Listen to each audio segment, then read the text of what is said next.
Alright, we've probably put it off for long enough. Let's go talk to this woman. Strap yourself in for all the ins and outs of the trade unions and the strike-ins and the scabs and the what have yous. I'm sure she's got something great to tell us. I wonder if that woman will ever let us in.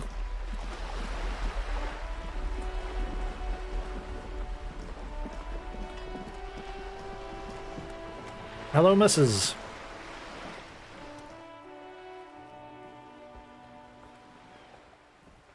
A striking woman leans against the cabin top of her sailing boat, smiling as you approach. Her green raincoat glistens with droplets. A silk scarf is tied around her throat.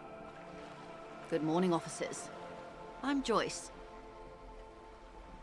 She extends her hand in greeting. Joyce L. Messier. I represent the board of Wild Pines, the owners of the harbour. You gentlemen must be from the RCM.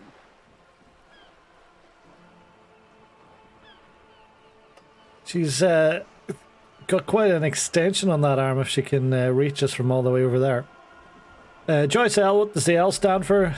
What give us away? Shake her hand, don't shake her hand. I don't know if she's going to be any use to us yet, so let's leave that one out. What does the L stand for? Clayton, my maiden name. Her bunny hand dangles from the sleeve of her oversized raincoat. Let's continue to not shake her hand. What give us away? I bet you it's the things on the jacket. Nothing, honestly. I've said it to every drunk in town, and you're the first one who's responded. Oh. What is implied here? That you're a drunk? I'm not a drunk, I'm a police officer. Of course you're not. It was only a joke. Alright, I'll shake your hand then. I'm glad to see you here. Her grip is tight and cold. She seems relieved. I was dispatched to handle a strike, not a lynching. Anything I can do to assist the RCM in this matter, I will. Gladly. Oh, fantastic. Someone helping us at last. Thank you, Joyce. That is good to hear, madame. My colleague will take the lead on this interview. I should let you know that he is recovering from an unusual medical episode. Very unusual. But I can assure you of his ultimate competency. I don't know about that, Kim. How interesting. I wish you a swift recovery. In the meanwhile, you have my full cooperation, and the full cooperation of the Wild Pines group. What is the Wild Pines group? It's hard to get a read on her precise disposition, but she appears helpful. You're on a boat. Tell me about Wild Pines. What do you do? What can you tell me about this strike? What can you tell me about this lynching? Do you know something about these tattoos? Let's start with the boat. I guess we're going to go through these all. Why, yes I am. She looks at the deck under her feet. Green and white sails flutter overhead. Not a lot of people on boats, are there? Does she have a name? Do you have a license for this boat? I think I have a handle on the boat thing. I think this we can go through. Not a lot of people on boats, are there? Of course there are. We're on an archipelago. How else are you supposed to get around? Shit, I don't know. There is a pinch of defensiveness in her voice, but it is playful. Wait, we're on an archipelago? Look around. Yes, we are. We are on Le Caillou. Caillou, I thought we were in Revachol. Still, I haven't seen anyone else sail a boat around here. Understood about this boat of yours. Yeah, I thought this was Revachol. We are. And the city of Revachol is on the island of Le Caillou. Okay. Still, I haven't seen anyone else in a sailboat around here. I haven't seen anyone else drive a souped-up Capri Kenema motor carriage either. Actually, that motor carriage has been specially issued to serve as a patrol and pursuit vehicle. You tell her, Kim. It's for crossing long distances in the greater Revachol industrial harbor. It's not a toy. Now he's defensive. Neither is this. A toy, I mean. It's a machine for crossing long distances in the Bay of Revachol, between the city and the islands. She's having a good time arguing against the law. Too good, perhaps. Does she have a name? The boat? No. It is called Cordelati 19 because that's the type of sloop it is. The word "it" feels strange. Such a beautiful boat deserves a proper name. Maybe we can give it a name. A breeze ripples through the sails and tugs at your hair. Below, the sleek, fish-like shape of the hull parts the water. Beneath that, a resounding darkness. You're reminded of something. Or someone. Oh man, me and my problems. Yeah, let's give this boat a name. Okay. How about Cordelati 19? Why? She taps on the side of the boat and makes a hollow sound. Because it was manufactured in Revachol East by a company called Cordelati, and its hull is 19 paces long. How about sleek fish? How about the X something? How about Dolores? Let's try Dolores. Why Dolores? Because it stings in an ancient and beautiful way. I don't know, feels pretty. Well, it means nothing to me. I think I'll stick with the factory name. But thank you for the suggestion. Okay, but what kind of boat is it? It's a pleasure craft, a 19 pacer. It also happens to be rated for Category 1 racing. Though these days I mainly use it for business. My goodness, how'd you like it? My sloop? I like it a lot. It's the eel's hips, baby. The eel's hips. Okay. I'm enjoying this part of the interview. It has so little to do with the murder we're investigating. Shut up, Kim.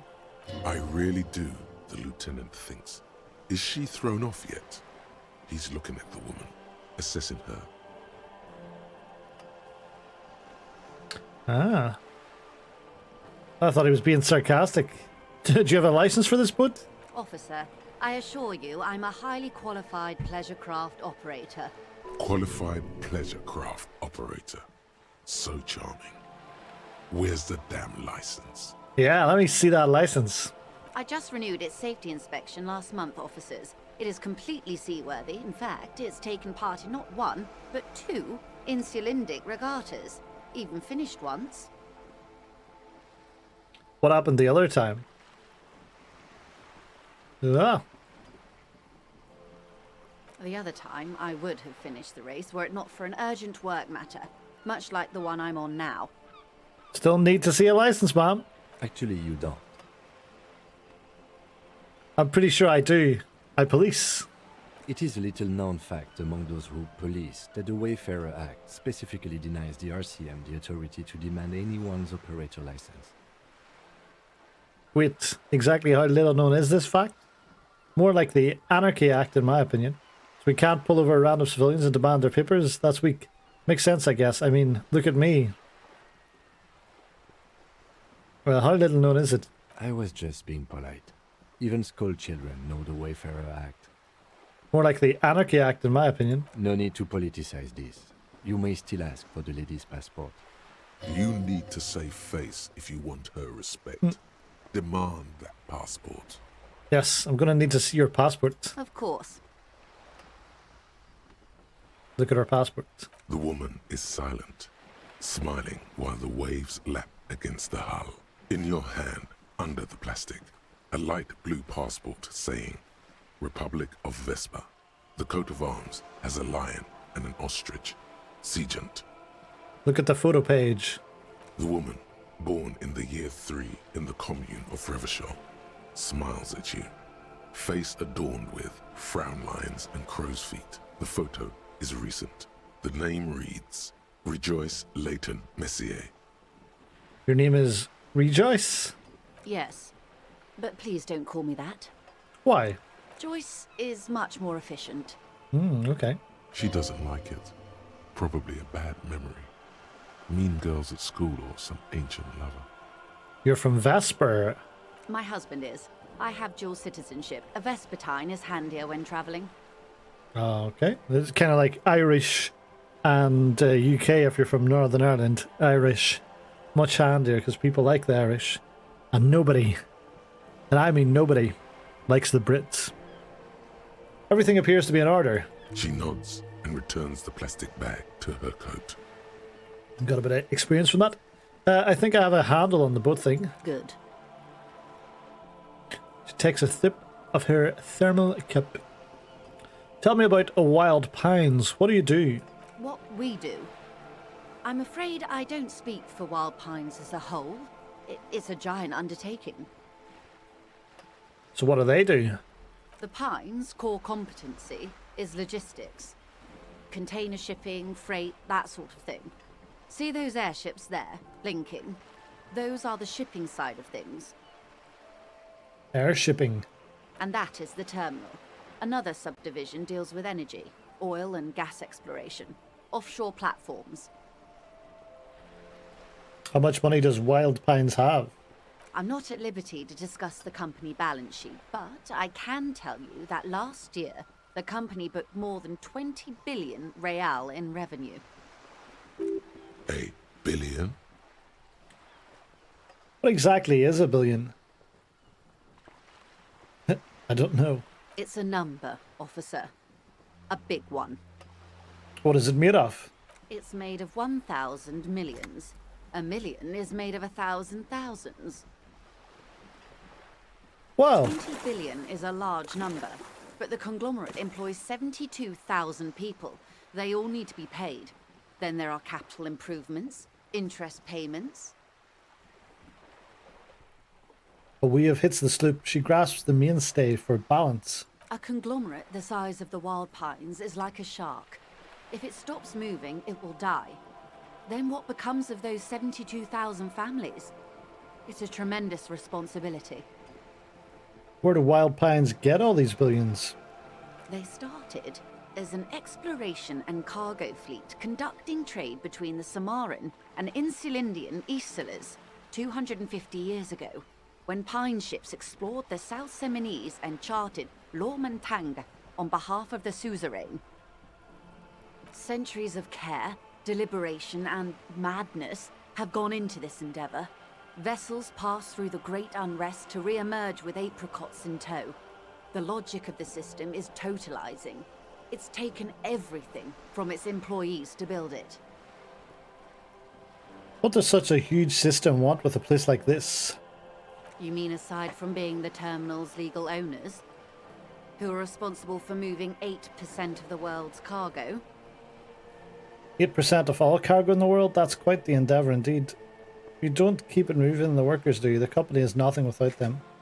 That's all I need to know about something else.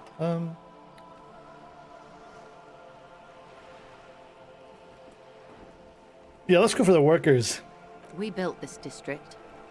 she says calmly. All the best parts of it. Rue de Saint-Ghislain, with its bastions. The plazas Meteor and Mosaic. Even some of the old street lamps have been put back thanks to the investments from the WP. She points behind you where the seawall rises. Before Martinez was swallowed by the industrial harbour, even before it was part of Revachol, long before Terminal B was erected here, the Pines built it as a resort for its Revacholian employees. A company getaway, for a weekend or a summer holiday. Then came the revolution. But that's another matter. I'm here to make sure the Pines can fulfill their responsibilities to the place they built. With your help, hopefully, says her warm tone. What can you tell me about the strike? Everything. Right up to, but not including, trade secrets. Oh, wait, what if I want to hear about trade secrets? What is your role in this precisely? Yeah, trade secrets. First, you'd have to repeal the Emergencies Act of Trade in Aliments. That gives me the right to silence. It's quite the octopus. An octopus? I will slay it! Good luck is only kept in place by the vested interests of half the civilized world, including your own. Now you say that. What the ma'am means is that the Emergencies Act and the RCM both get their authority from the coalition government. But I am derailing us. You wanted to know about the strike. Yeah, I guess I did. What's your role in this? Precisely? I believe the official title is Senior Labor Negotiator. In practice, I'm a grocery clerk. I relay the union's demands to Wild Pines and return with Wild Pines' counteroffer. And how are the talks going? They're not. That's the problem. The union stopped all negotiations a week ago, after that awful lynching took place. Now they won't even let me into the harbor. There's a 2-meter-20 racist behemoth blocking the gates. She's almost 7 foot. My goodness. Measurehead.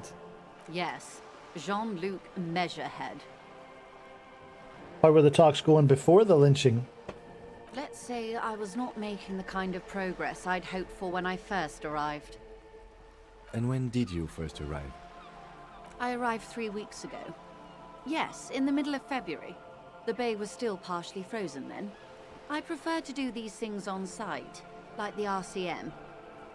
But the strike began in December. I wasn't the original negotiator here. I took over after Mr. Gaumont hit a wall with Mr. Clare, the union boss. Mr. Clare refused to speak with Gaumont despite concessions he'd granted the union in prior negotiations. This isn't the first time the union has gone on strike. Heavens no. There have been 2 prior strikes. Both times the union won significant concessions, including overtime pay and a medical plan. This time their demands are more, I guess you could say, aggressive. What happened to this Gaumont? Mr. Clare told him to... how did he put it? Oh, this is going to be juicy. Fuck off, midget. Goodness me. Gaumont is short of stature, you see. Cool. Yes. Extremely. Keep in mind, this is a negotiator Mr. Clare has worked with before, and who was more than fair with him and the union. Sounds like usual aggressive posturing. It does indeed. What are their demands? There are leaflets everywhere, and banners. What did they say again? Oh yes. Every worker, a member of the board. I like it. I don't know what to think about that. Over-aggressive commie posturing. Seems like they have no idea about business. Forget it, I wanted to ask something else about the strike. I like it! Then you might also like their other slogan. Demand democracy. Not hard communist enough for me. Personally, I agree. It lacks the pizzazzo of every worker a member of the board. What exactly do you mean by it, though? What is the demand? It's quite simple, you see. Every time the Wild Pines group makes a decision about what, about anything really, it needs the signature of each of the 2,200 workers in its Martinez terminal. Seems stupid. Just so you understand, this is but one of 22 terminals owned by Wild Pines. Essentially, not only are they kings of the company, they are also kings of the 72,000 employees of Wild Pines Group. That's pretty funny, I have to admit. The workers can't be kings, the king is king. The king is dead, long live the workers. The king is dead, long live the workers. That may well be. It's not up to me to decide who is king, but as negotiations go, it's not a swell start. What are you going to do? I'm not sure. Naturally, I assume that was just their opening position, a hard-nosed tactic with a side of mockery. But there's been no follow-up, just the same nonsensical slogan repeated over and over again. And now, people are getting lynched, I hear. Behind the whirling in rags. A disastrous situation if there ever was one. Excuse me, from whom did you hear about this lynching? Good question, Kim. I first heard it from the bowyer at the gates. The one whose very name advertises his aversion to work. I think he said it was, "Call me mañana." That's him. The scabs at the gate. Did you put them there? The scabs? You mean the huddled masses of Jamrock, come to plead for work where the union refuses to? If they were organized by Wild Pines or its affiliates, then it would be a company secret. I could not share it with you. Not right now, at least. Oh. Tell me about this union boss, Mr. Clare. Everard Clare is a man of the utmost integrity. If you can say one thing about him, it's that he always puts the interests of the workers first. Really? Of course not. Everard is fantastically corrupt. I imagine he has a thick, viscous goo where you and I have blood. Is he that bad? He can't be that bad. Say nothing. Everett is a hero of the workers' movement. He is the most corrupt individual I have ever seen, and I deal with men like him for a living. If there is anyone more venal, more irredeemably nepotistic, then it's his twin brother, Edgar. Wait, there are two of him? Yes, Edgar looks exactly like his brother, except for that lazy eye. He also talks exactly like Everard does, and when one's term as foreman is up, the other takes over. Interesting. It's how they circumvent the term limits, you see, with a funny little switcheroo. While in office, they've embezzled God knows how much of their workers' dues. What about the union itself outside the Brothers Clare? The Debardeurs Union was once a perfectly normal institution. 20 years ago, anyway. It must not have been easy to establish under the Emergency Act, but they did it. I can respect that. Organised labour at its best, as they say. Then something happened in the local chapter elections. The Brothers Clare came and transformed it into a... how do you say? She hesitates, looking for the right expression. A mob. The Debardeurs are a crime syndicate. Sad as it may be, I suspect we'll be forced to cooperate with them. God damn it. Refreshingly honest, officer. The company has tried appeasing in the past, but I'm afraid our concessions have only emboldened Everard and his brother. And your opinion, Detective, if I may ask? I'm a curious and talkative person, you see. Would you say the Debardeurs Union is... An effective advocate for the rights of local workingmen? A giant leech sucking the life out of Revachol? Basically a socialist mob. I prefer not to have an opinion on these things. An effective advocate! Why do you think so? Her voice is calm, there is only curiosity there. Between Everett, the human leech, and Measurehead, this union sounds like a motley crew. I'm into it. Wink. Sounds like they're all Revachol, and I'm all Revachol too. To hell with the rest. They're good labour men. Can't fault them for a little corruption. I'm gonna go for the wink. Well, I suppose that's one way to look at it. They're an interesting composition, albeit vile. But enough about Everard. What else can I do for you? One more thing. You said something happened in the elections. I'm glad you asked. There was a woman, the previous forewoman of the Union. She disappeared. Ooh, juicy. Disappeared? Yes. On the last day of the local chapter elections, her daughter phoned in and said she wasn't running anymore. Or coming to work. Ever. End of story. Eerie. It happens. Some kind of extortion, probably. You would think. Indeed. The company suspects foul play, but there's nothing they could do. It was a union matter. The point of the presentation is, these kinds of things happen around the Clares. Watch out when you're dealing with him. Thank you for your concern, ma'am. We'll be just fine.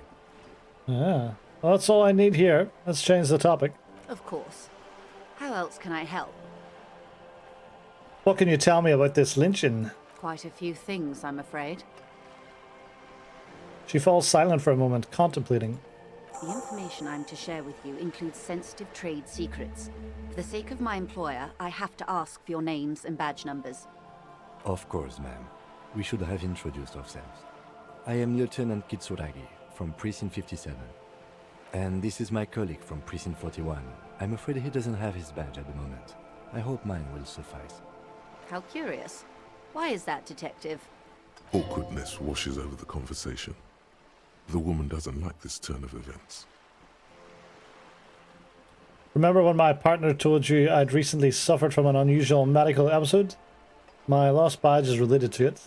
I see. So, are you saying you lost your badge during the course of this episode? I could have eaten it for all I know. I don't remember anything. This world, this city, nothing. Oh dear. I suppose this does explain some of the more curious turns in our conversation. As I said, ma'am, his technique may be very unconventional, but he is an officer of the RCM. Of course, I sympathize, but I'm afraid I simply can't share anything more until I've seen that badge. Hang on. She's a professional negotiator. She should be open to some sort of mutually beneficial arrangement. What kind of arrangement would it be? I mean, favors for favors. A dirty alliance of some sort. Well, let's try it. 83%. Easy. Just offer her a favor. Like I said, nice and dirty. Surely there's some other way to demonstrate our law enforcement credentials. I will be frank with you. If I'm going to break protocol, I need to be able to justify it to my superiors. They're going to want to see something very tangible. You're in, but expect her to drive a hard bargain. Like what? Reports from inside Terminal B suggest it's a hub for the local drug trade. This is an open secret in Martinez. The Union controls the terminal, so it goes to reason. The company has tried looking into this matter before, to no avail. Perhaps someone with your authority and resources might turn over the right stones. Maybe. Or you can recover your badge. Though if I may be blunt with you, it sounds like that may be a lost cause. It's definitely not. I'll find it. Detective, a word in private before we continue. Excuse us for a moment, madam. He's going to be like, no, don't do this. Here we are, in private. This is not going quite as I hoped it would, Detective. How did you hope it would go? Honestly, I was expecting you to use your unorthodox technique to keep her off balance, and not volunteer us to be her henchman. Oh, so we're henchmen now? This woman is running circles around us. She might have known about your misplaced badge all along, or she's simply an adept improviser. Either way, we've played straight into her hands. He doesn't let it show, but there is a limit to how much the consequences of your unprofessional behavior can cost the investigation. I'm sorry for putting us in this situation. I'll handle it. What do you propose? That we don't investigate the drug trafficking? We could just, find my badge? Oh, God. And what do you propose? No. If there is reasonable suspicion, we must investigate. Otherwise, she could claim we are siding with the Union, or that we are on their take. We'd never hear the end of it. What I propose is, we ask her, then we investigate, briefly. But do not share the outcome of this investigation with her. We tell her it's done and demand for her information on the lynching. I'm sorry for putting us in this situation. I'll handle it. It would not hurt if you tried more in the future, yes. Oh dear. I'm doing terribly. We could just, find my badge. Oh, that would be fantastic, but do we have the time? The world is large and your badge is 8 by 6 centimeters. You could request a new one from the station, but that would literally take months. Yeah. Let's get back to her. Being absolutely off my head has not played out too well for us yet, but, steer into it. You're back. Good. What can I help you with? Drug trafficking. It's quite straightforward. Someone is using Terminal B to smuggle raw ingredients from the Samar and Isola into Revachol with the Union's blessing. Wild Pines has suspected it for years. Ingredients for what, ma'am? Meth and dextroamphetamine, GBL, and various synthetic psychedelics. Honestly, it might be quicker to say what you can't make from the stuff. So let me get this straight. The materials come from Samara to Revachol through the terminal. Yes. After they clear the terminal, we lose track. The actual production is taking place at various sites in and around Jamrock Quarter, north of here. Wild Pine seems to be well apprised of the local drug trade, ma'am. Do you mean to say the Union also produces the product? Sells drugs, I mean?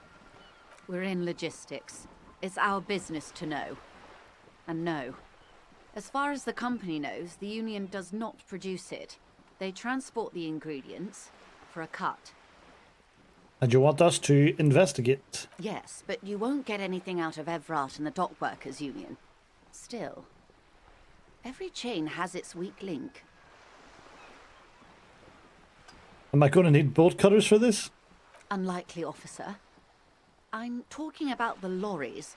Once the ingredients reach Jamrock, they're distributed to a network of local manufacturers, well beyond our grasp. But in transit, they may be vulnerable. Ah, we could talk to that racist guy?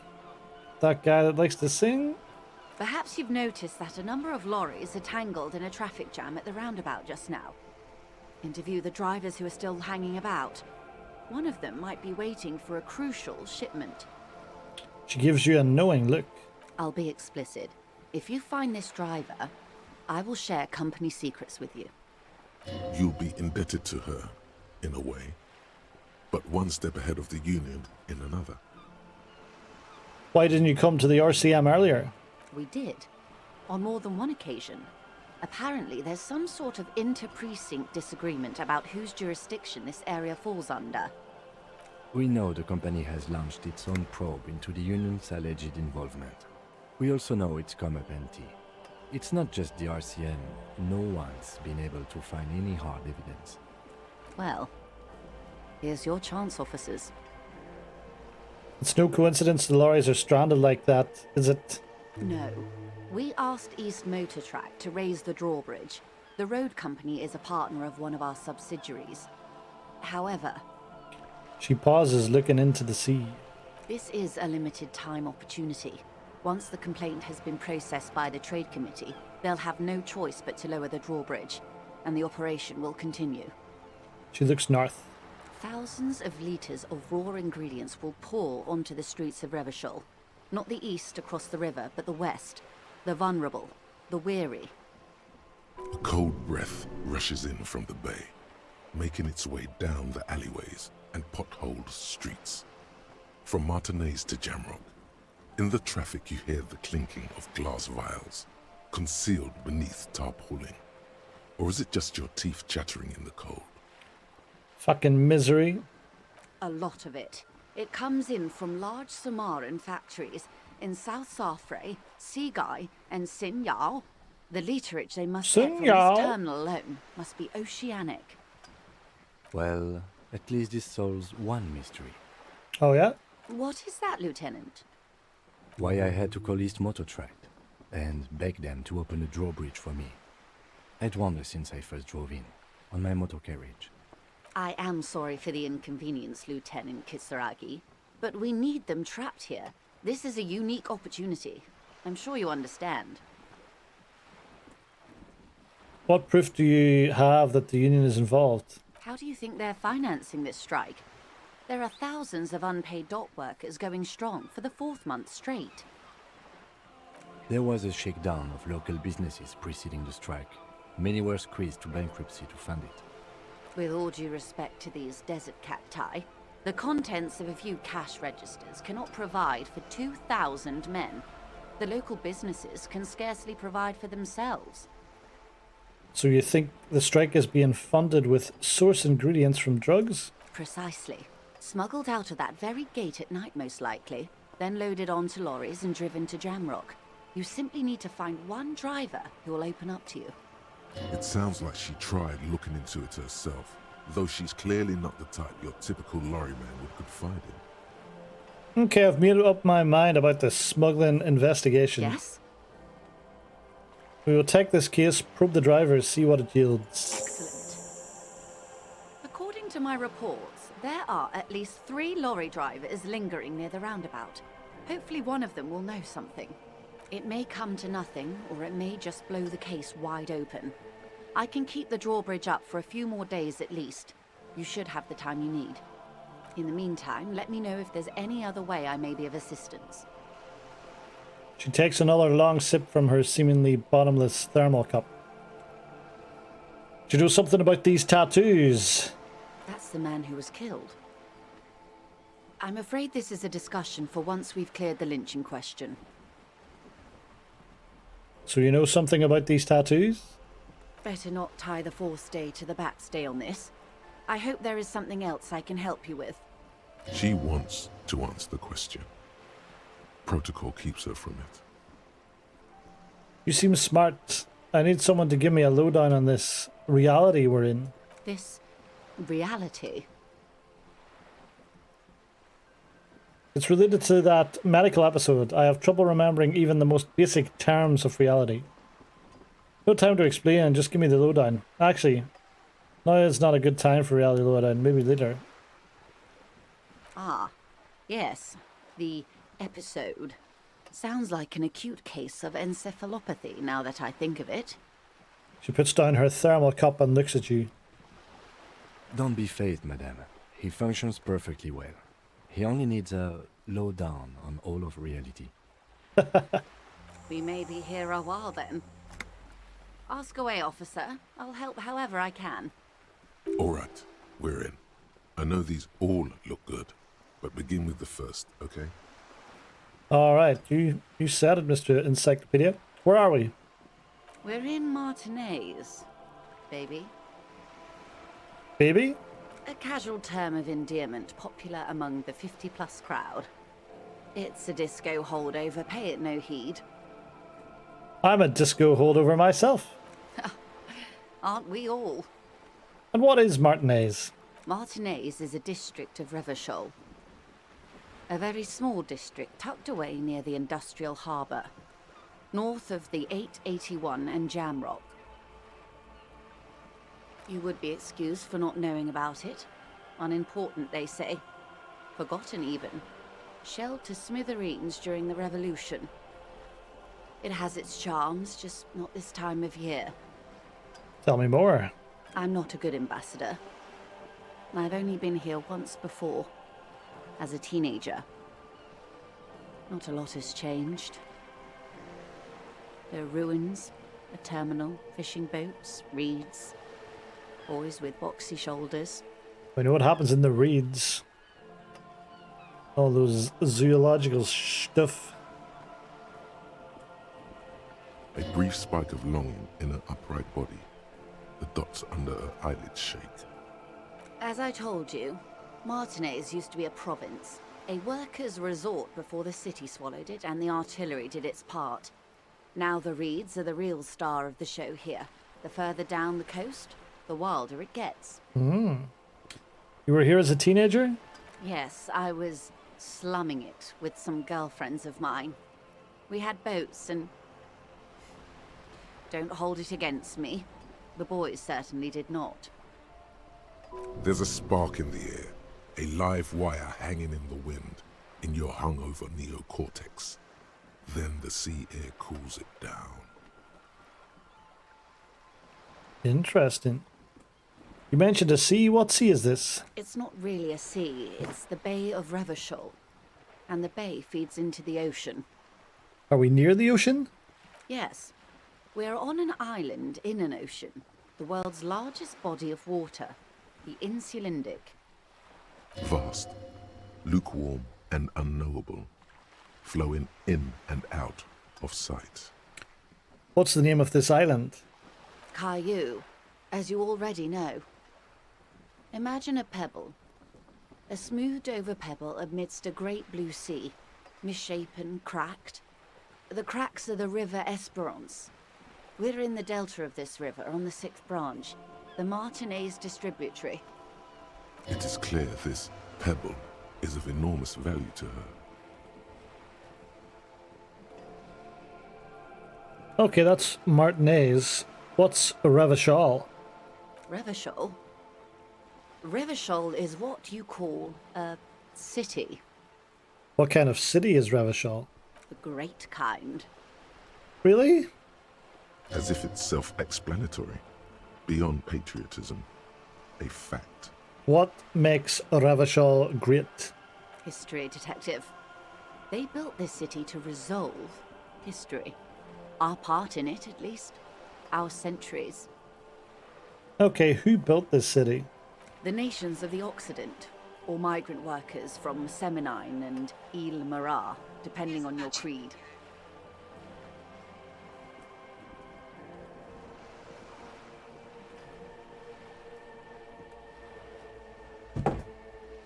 Weird. I didn't ask Google to do that. When was Revachol built? In the DeLorean century.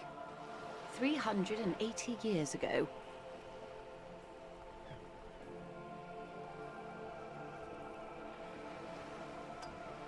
And why will it resolve history? They say it's where the terrible questions of our time will be answered. The tensions are highest, the fault lines deepest. By that I mean conflicts. Ideological conflicts. The stuff of men. Why here? We are standing on a fertile, self-sufficient island able to sustain up to 200 million people in the middle of the Insulindic Ocean, the world's connective tissue. It's where the money is. So we're in an unimportant part of an important place. So we're pretty much at the center of the world. So we're on the periphery, basically nobody's. Center of the world. Oh, we're quite a way off. About 22 kilometers from the center of the world. That soldering iron is the bank of the world building. The bottom floors are Insiacom. Coalition government, Insulindian Mission Command. Look to the sea. Silence. She lowers her hand. The water, the light.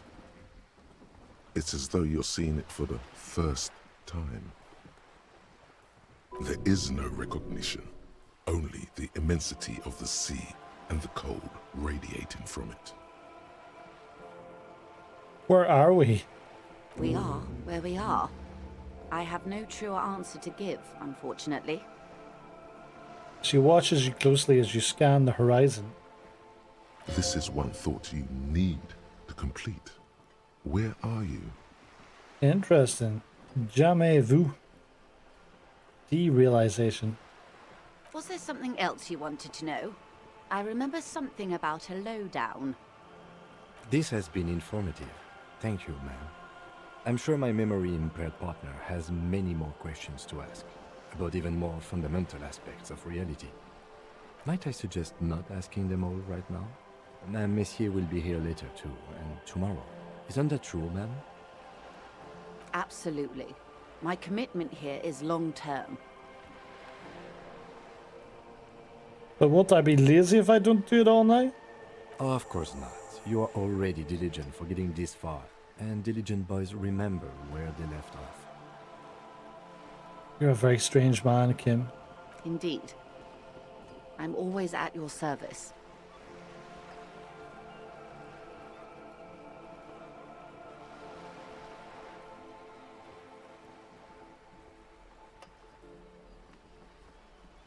I guess that's all for now. Glad to have been of assistance. The little that I know. Anything else? That's all for now. Of course, Detective. Take care.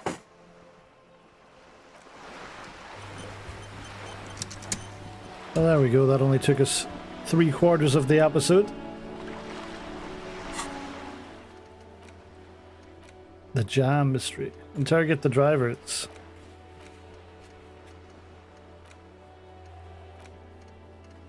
done. We've done something today. Let's take a look. Anything open back up? Well, these two are open as they were. I'm told that we have to do this one. Jamais vu. Revachol Special Administrative Region, Le Caillou, the Insulindian Ocean. Coalition Government, Insulindian Mission Command. Name after name, and none of them is familiar. They seem real, but something is wrong. You feel like a kid looking at stickers on the fridge. Trouvons, the Apricot Company, World Games 34. You can almost see your hand reaching out for them. Scratch at the corners. See if they peel loose. This feels like the most important of all the thoughts. The one you truly must complete. Here we go. Get it in there. We've got 3 skill points as well. Alright lads, back to it. Can we try this bloody door again?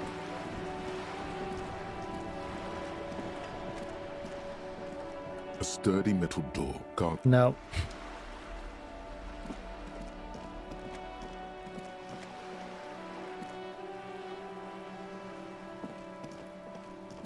Anything interesting back here? Oh, hello, what's happening up here?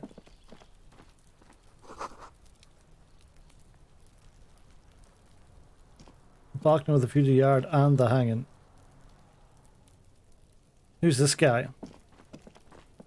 You see a young man on a balcony nursing a cigarette. His eyes have been following you for a while. Not looking for any trouble, officer. He says in a quiet voice. Despite the cold, his shirt hangs unbuttoned on his frame. Why are you whispering? It sounds like you're already in trouble. No trouble from me. I just want to know what's going on here. Too late, young man. Trouble's found you. Sorry, I don't have time for this. I just want to finish my cigarette and be gone.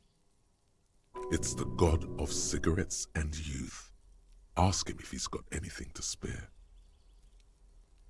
Hold on, can I at least have a cigarette? Apologies, but this is my last one.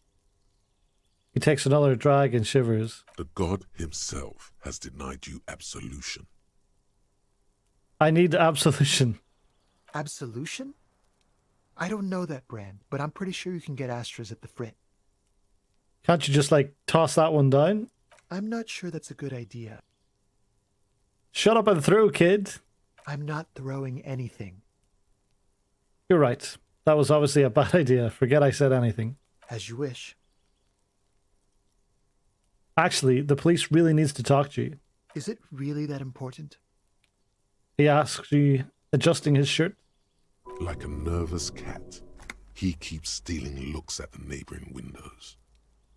All right, but make it quick. Once I finish this cigarette, I have to run. I need to get inside this apartment building. Can you help me? Help you? No, sorry, gendarme. I have to run.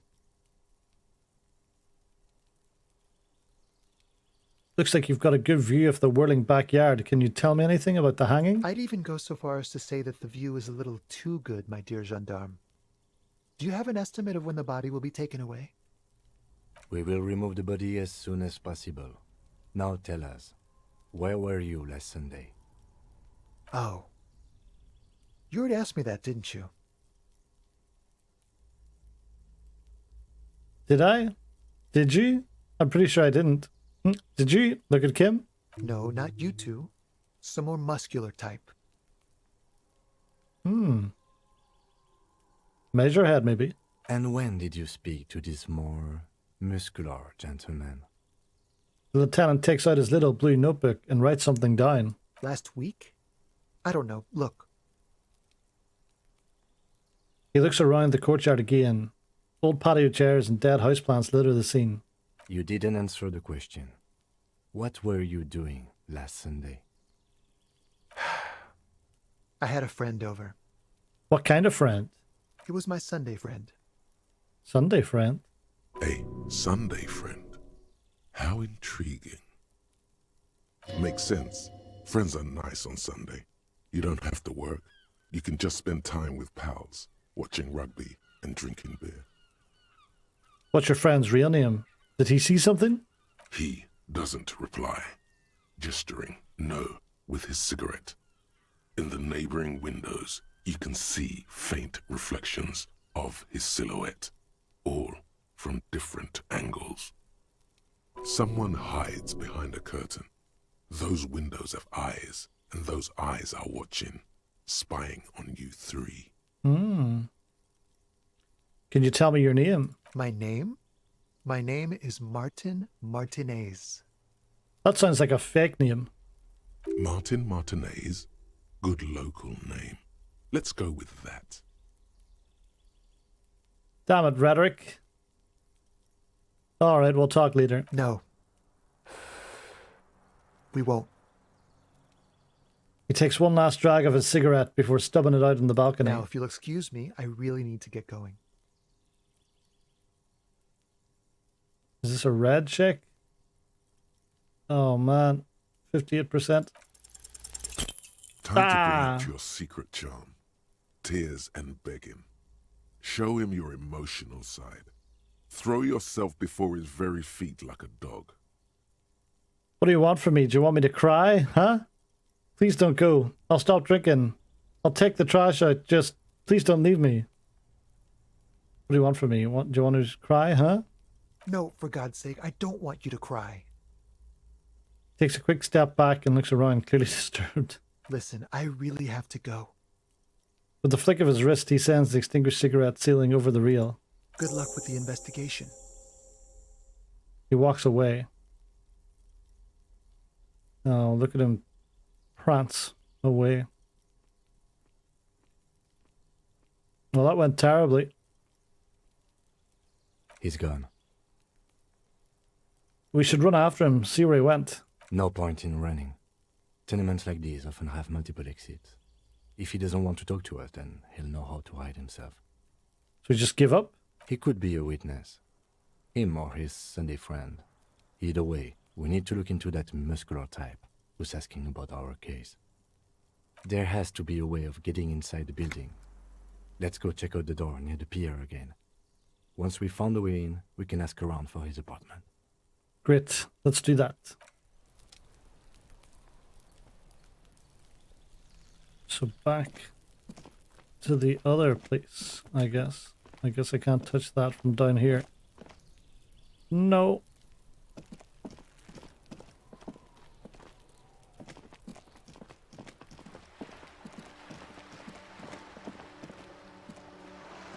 Alright, let's try the door again. A sturdy metal door guards the southwest entrance to the apartment building. It's locked. This could be a way into the apartment building the smoking man vanished into. Hey, are you there? I've checked the backyard but couldn't get in that way. Good. We had enough problems with bums and drunks and thieves loitering in the hallway. You have no business here. Convince her that you're a real policeman. You're well versed in the kind of threatening legalese that implies criminal liability, but in fact has no meaning whatsoever.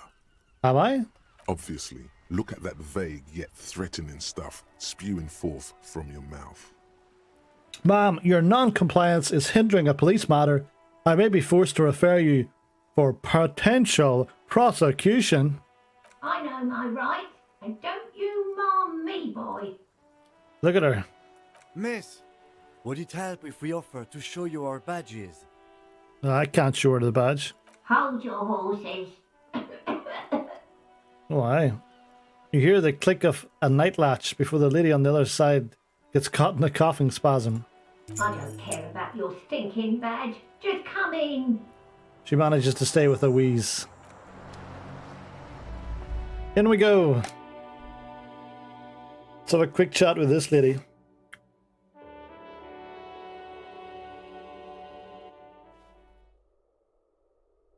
You mad old doll. There she is. The graffito says, a firing squad for the rich. Give me a moment. An elderly woman is leaning on her broom, her knuckles white as bone. She seems to be having difficulty breathing. The cold never does any good for my bronchitis. She sneezes into a dirty handkerchief. My goodness. This woman's health is failing her. There's not much to do. Not in this damp. First, I'm the policeman that asked you to open the door. Are you sure you don't want to see my badge? Are you alright? Should I call a doctor? This won't take long and I have a few questions. Yeah, are you alright? I'm fine. Fine. Don't you worry about me. She starts coughing, red spots appearing on her cheeks. You're still worried. It's very worrying. Yeah. Now, what do you want from me, policeman? Who are you? I'm no one. Just an old woman who cleans these hallways. Do you live here?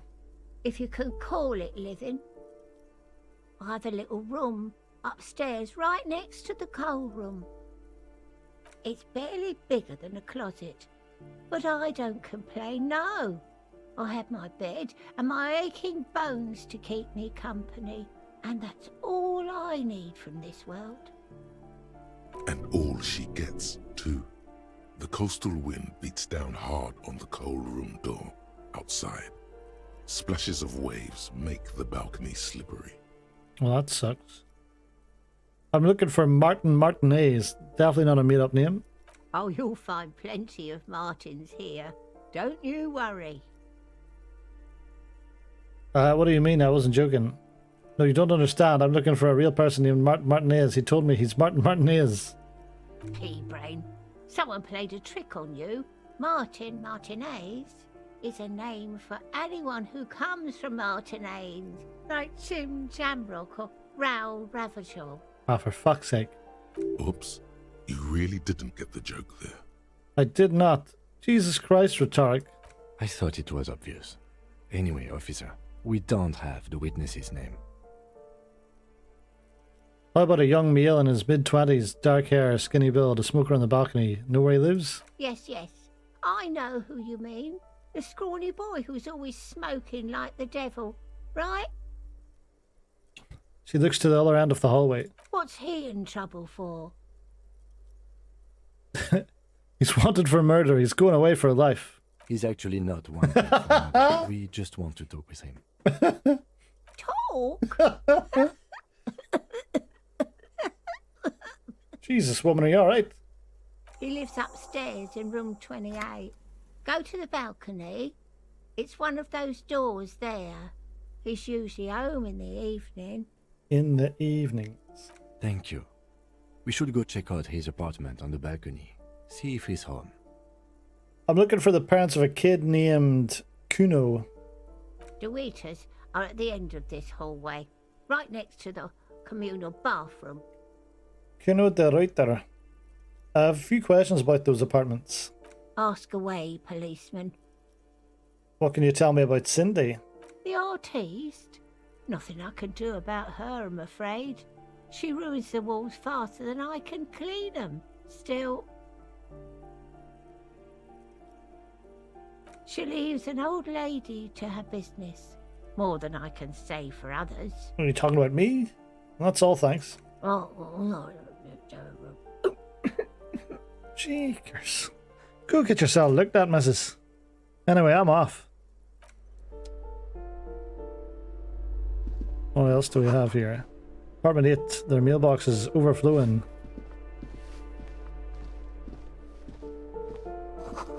Door 9 is locked. I take it this is Kuno's dad. I'm gonna kill him. Someone's drawn a 5-pointed star. That isn't just a 5-pointed star. It's an inverted white pentagram cradled in a wreath of antlers. The iconography of communism, in other words. Inspect the symbol close. The star and antlers was developed in the 6th decade of the last century and quickly adopted by Mazov and the communards during the revolution.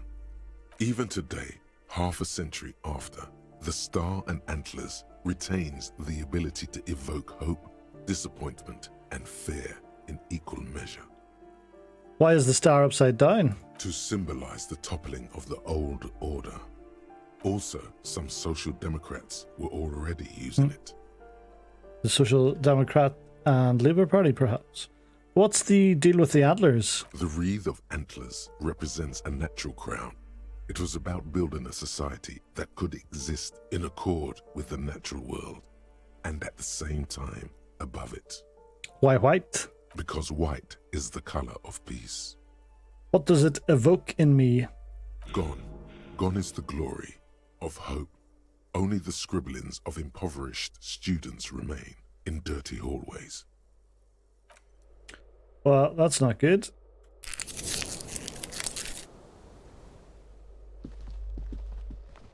Oh. This box is filled with cleaning chemicals. Smells off laundry detergent. Give me that. Ooh, flip up glasses. The Auditor. Good for logic, bad for authority.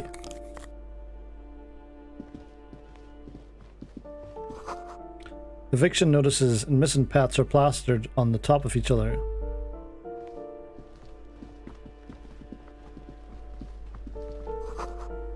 An old shoe rack, boots, sneakers, and old slippers. Back to this side, see if we missed anything. Oh, hello, yes we did. Oh, what's this? Postcard, Boogie Street 46. And in here, some real.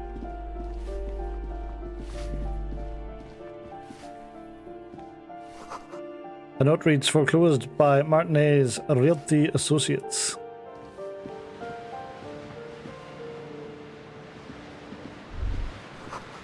The sea below looks cold and winter grey. A shift in temperature. The air chills around you. Dust settles on the stony floor. Rub your sides for warmth. A former architect stands before a slice of window, a room plan in her hand. A cold wave has made the air in the building stand still and frozen, with temperatures falling down to minus 20 degrees Celsius. Her face is red from the cold. She's breathing on her fingers, clasping the plan. Traces of sadness are visible in her expression. The plan? Faint pencil lines on paper depict the same place, but a missing eastern wall connects the room with the neighboring apartment. Ideas for arranging the furniture have been jotted down. Look around yourself. It's clean and empty, with new tapestry embellishing the walls. A standard HB graphite pencil has fallen off a three-legged stool in the middle of the room. Shiver.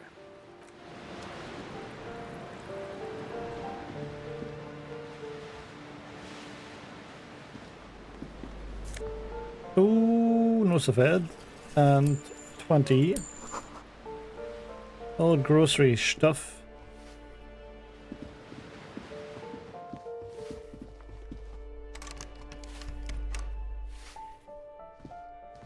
Let's go up to the balcony. And we shall continue our tour of this apartment building when we return to Disco Elysium.